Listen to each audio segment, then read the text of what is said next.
ঢালিউডের ক্ষণজন্মা নায়ক সালমান শাহ আজও কোটি মানুষের হৃদয়ে অমর হয়ে আছেন। রহস্যময় মৃত্যুর ২৯ বছর পরও তার জনপ্রিয়তা আকাশচুম্বী।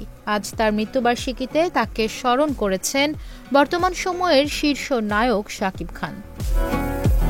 শাকিব বলেন, আমি যখন ছাত্র স্কুলে পড়ি তখন প্রথম সিনেমা দেখেছিলাম সালমান ভাইয়ের, এবং সবার মতো আমিও তাকে অনেক পছন্দ করতাম, তার সিনেমা পছন্দ করতাম। তিনি এমন এক মহান শিল্পী, তার মৃত্যুর এত বছর পরও কোটি কোটি মানুষের মনে তিনি বসবাস করছেন। এখনও কোটি কোটি মানুষ তাকে শ্রদ্ধার সঙ্গে স্মরণ করেন, তার জন্মদিনে, তার মৃত্যুদিনে, প্রতিটি মুহূর্তে তাকে ভালোবেসে স্মরণ করে।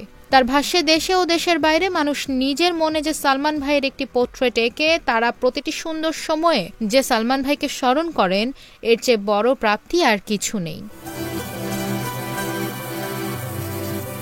শাকিবের মতে সাধারণ শিল্পীরা মৃত্যুর পর ধীরে ধীরে মানুষের মন থেকে মুছে যেতে থাকেন, কিন্তু সালমান শাহর ক্ষেত্রে বিষয়টি একেবারে উল্টো। তিনি বলেন, সাধারণত একজন শিল্পীর মৃত্যুর পর ধীরে ধীরে তার অনুসারীরা ভুলতে শুরু করেন, তবে ক্ষণজন্মা নায়ক সালমান শাহর ক্ষেত্রে সেটা একেবারে বিপরীত।